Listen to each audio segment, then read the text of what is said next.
ମୁଁ ସମସ୍ତଙ୍କୁ ସ୍ୱାଗତ କରୁଛି ଆମର ୟୁଟ୍ୟୁବ୍ ଚ୍ୟାନେଲ୍ କ୍ୟାରିୟର କ୍ଲାसेସ୍କୁ। ୟୁନିଫାଏଡ୍ ପେନ୍ସନ୍ ସ୍କିମ୍ ୟୁପିଏସ୍କୁ ସହଜରେ ବୁଝିବା, କିଛି ଗୁରୁତ୍ୱପୂର୍ଣ୍ଣ ପ୍ରଶ୍ନର ସନ୍ଦେହ ଦୂର କରିବା, ଆଉ କିଛି ଅଜଣା କଥାକୁ ଖୋଜିକି ବାହାର କରିବା। ତେଣୁ ଚାଲନ୍ତୁ ଭିଡ଼ିଓକୁ ସମ୍ପୂର୍ଣ୍ଣ ଦେଖିବେ, ଭିଡ଼ିଓକୁ ଲାଇକ୍ କରିବେ, ଚ୍ୟାନେଲକୁ ସବସ୍କ୍ରାଇବ୍ କରିବେ, ଆଉ ବୁଝିବା ଆମେ ୟୁନିଫାଏଡ୍ ପେନ୍ସନ୍ ସ୍କିମ୍ ଯେଉଁ ଅଛି ୟୁପିଏସ୍ର କିଛି ଗୁରୁତ୍ୱପୂର୍ଣ୍ଣ ପ୍ରଶ୍ନ ଅଛି, ତା ଭିତରେ ଆମେ ତାକୁ ଖୋଜିକି ଦେଖିବା। ତ ଏଠି ଦେଖନ୍ତୁ FAQs ମୁଁ ନେଇ ଆସିଛି यूनिफाइड पेंशन स्कीम रो। तेणु एठी विभिन्न प्रकार सन्देह अच्छी आमे ताकू दूर करने चेष्टा करवा। तेणु एठी यूनिफाइड पेंशन स्कीम कौन आपण मैंने जानिथे, नुआ करिकी गोटे पेंशन स्कीम लॉन्च कराई सेंट्रल गवर्नमेंट तरफ यूपीएस स्कीम ताकू कहुच्छी यूनिफाइड पेंशन स्कीम।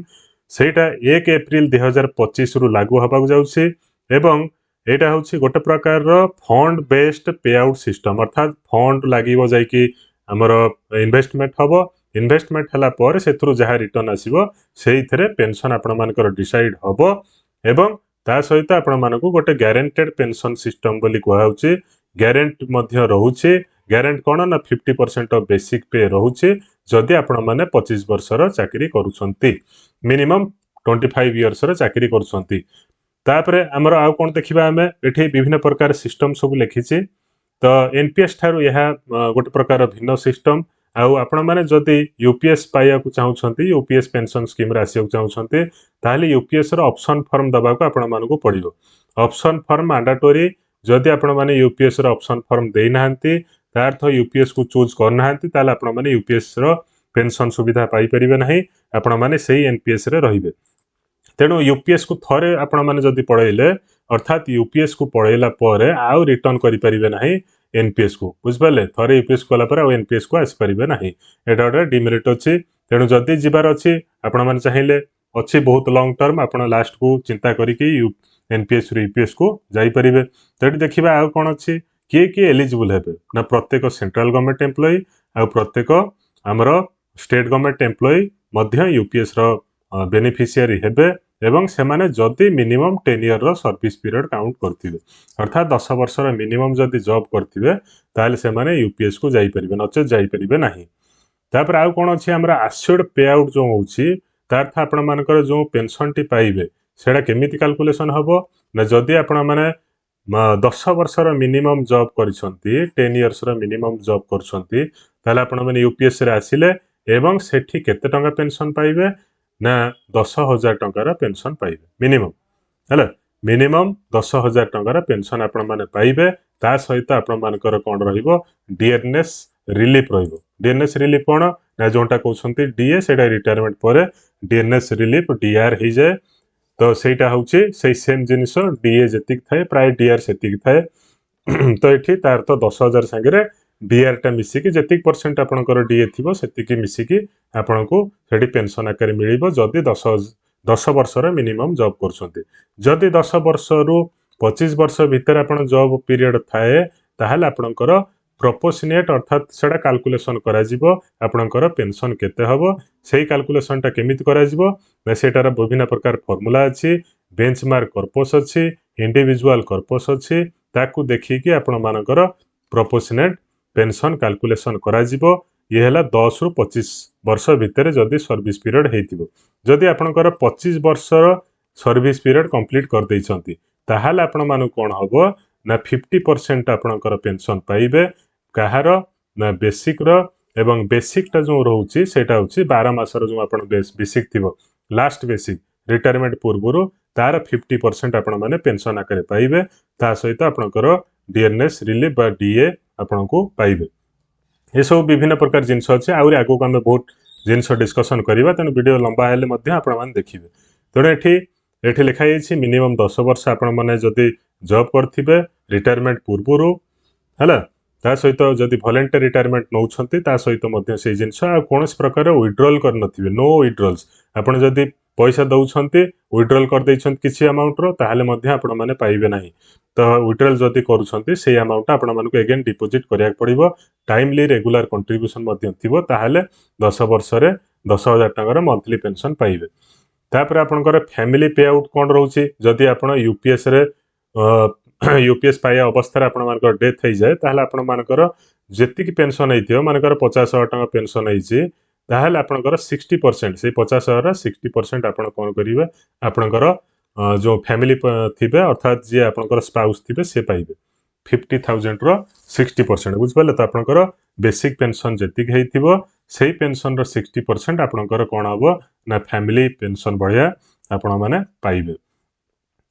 हला तापर आउ कोन होउची ना क्राइटेरिया कोन अछि गवर्नमेंट एम्प्लॉय मानकर रिसीव करिया पई जदी यूपीएस रे आपण माने चाहू छथि तो क्राइटेरिया कोन कोन अछि क्राइटेरिया देखंतु मिनिमम एठी लिखा हिची 10 इयर्स रो सर्विस हेइथिबो कोनस प्रकार आपणक ऊपर पेनाल्टी नथिबो एवं आपण माने वॉलंटरी रिटायरमेंट नेइथिबे 25 वर्ष पूर्व माने 25 वर्ष रे सर्विस पीरियड पर आपण जदी वॉलंटरी रिटायरमेंट नउछन ता पूर्व नेले बोधे हुए न मिली पारे एठी लिखा हिची जण आपण माने ए सब क्राइटेरिया फुलफिल करूथिबे ता सहित आउ कोन अछि देखिदबा under what circumstances the option of assured payout shall not be available को केस रे आपन को मिलिबो नाही यूपीएसटी ना यूपीएसटी जदी आपण माने 10 वर्षर चाकरी काल भितरे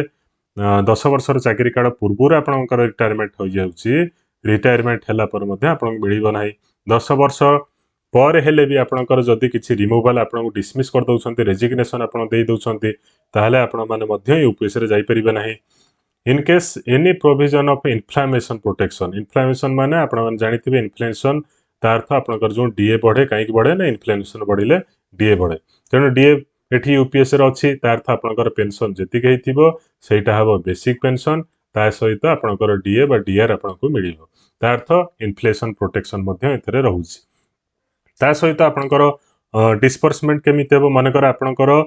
यूपीएस रे जेति कि आपनकर बेंचमार्क कर्पस बा दरकार अर्थात आपण को गोटे टार्गेट दिया हिजबो ता अर्थ आपणकर मानेकर आपणकर बेसिक पे होछि 50,000 टंका रिटायरमेंट टाइम रे एवं आपणकर बेंचमार्क कर्पस अर्थात टार्गेट गोटे दिया ही गेला जे 25,000 टंका जदी आपण पेंशन पाया चाहू छथि ताहले आपणकर 10 लाख टंका रो गोटे कोन थिबा दरकार ना बेंचमार्क कर्पस ता अर्थ आपणकर जो टोटल कर्पसटा टोटल फंडटा 10 लाख होइथिबा दरकार जदि 10 लाख न होइथिबो कोन हबो ना 10 लाख रु जदि कम हैला मानकर 5 लाख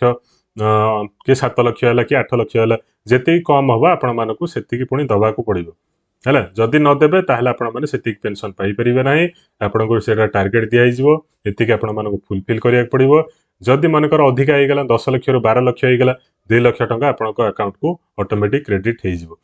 ता सहित आपणकर एठी लमसम अमाउंट कैलकुलेशन करिया पे दे देछि 1/10 इनटू टोटल आपणकर बेसिक पे डीएनएस अलाउंस जेतिक थिबा एठी लिखिबे मानकर 50,000 हला रिटायरमेंट टाइम रो कथा कहूछि 50,000 तापर 1/10 रहइबो एल होछि कोन आपणकर केते वर्ष चाकरी करछन्ते तार केतेटा 6 मंथ अछि मानकर 30 वर्ष चाकरी करछन्ते सेथरे केतेटा 60 टा आसी जीवो कोन 6 मासिया तेनु 30 * 2 तो ये यही सब गुणी देले आपनकर लमसम अमाउंट एठी कैलकुलेशन हे जिवो या सहित आपनकर एश्योर्ड पेआउट बा पेंशन सहित किछि संपर्क नाही ता सहित आ कोन अछि देखि दबा एठी बहुत जिंस अछि एठी बुझियार तेनु आपण मन देखिबे what is the rate of contribution एठी बहुत बड़ा कथा अछि 10% आपण माने दउछन्ते गवर्नमेंट भी देखंतु एठी लिखा हिछि क्लियर कट 10% दबो एनपीएस रे कोन होतला ने एनपीएस रे हमर 14% गवर्नमेंट दउतला किंतु एठी केते दउछि ना 10% दउछि तेणु एठी केवल एक्स्ट्रा जो 8.5% दउछि सेटा गोटा एडिशनल कंट्रीब्यूशन रहउछि से एडिशनल कंट्रीब्यूशन टी कोन हबो ना सेटा आपनकर जदी कोनस फंड शॉर्टेज हला आपनकर एसेट पे आउट रो फंड शॉर्टेज हला सेठी जाई कि यूज हबो सेटा सेंट्रल गवर्नमेंट ऊपर टोटल डिपेंड करे कोनस प्रकार आपनकर सेतरे हक नाही तेठी बेंचमार्क कर्पस को किए डिटरमाइन करिवो ना पीएफआरडीए करिवो एवं बेंचमार्क कर्पस जो अछि तार टोटल अमाउंट पूरा नेशनल आमर जो फंड रेगुलेटरी अथॉरिटी अछि सेटा करिवो एवं ता सहित आपण माने डिफॉल्ट पैटर्न रे रखिबे जदि डिफॉल्ट पैटर्न रे रखि आडे साडे इन्वेस्टमेंट करिवे जो पैसाटा जाउछि आपनका इंडिविजुअल कर्पस को तार थ इंडिविजुअल कर्पस रे के जिवो आपनकर 10% गवर्नमेंट रो 10% टोटल आपनकर इंडिविजुअल कर्पस रे जिवो ए टोटल सब जाक मिसिला परे जाई कि बेंचमार्क कर्पस हबो तो एठी आ कोन अछि देखि दबा एठी जदि आपनकर आगुरु आपण माने किछि पैसा उठेई दउछन्ती किबा किछि प्रकार प्रॉब्लम होउछि ताले आपण मानको एठी पैसा दबा पड़े बोली लिखाई छि आउ जदि किछि अधिक आइ जाय मध्ये आपण मानको पैसा फेरस्त करा जे बोली मध्ये लिखाई छि तापर आपणकर जदि एडा डिटरमाइन किए करिवो ना हेड ऑफिस करिवो एवं बेंचमार्क कथा लिखाई छि आपण मानको आउड कथा लिखाई छि जदि 1 अप्रैल 2024 25 ପୂର୍ବରୁ ଯେଉଁମାନେ ରିଟାୟାର୍ଡ କରିଯାଇଛନ୍ତି ଏନପିଏସ୍ ରେ ସେମାନେ ମଧ୍ୟ ଏଇ ୟୁପିଏସ୍ ର ସୁବିଧା ପାଇପାରିବେ ହେଲା। ଏଇଟା ଗୋଟେ ଇମ୍ପୋର୍ଟାଣ୍ଟ ଜିନିଷ ଲେଖା ହେଇଛି। ତେଣୁ ଧନ୍ୟବାଦ। ଭିଡ଼ିଓକୁ ଲାଇକ୍ କରିବା ସାଙ୍ଗେ ଚ୍ୟାନେଲକୁ ସବସ୍କ୍ରାଇब ସେୟାର କରିବେ।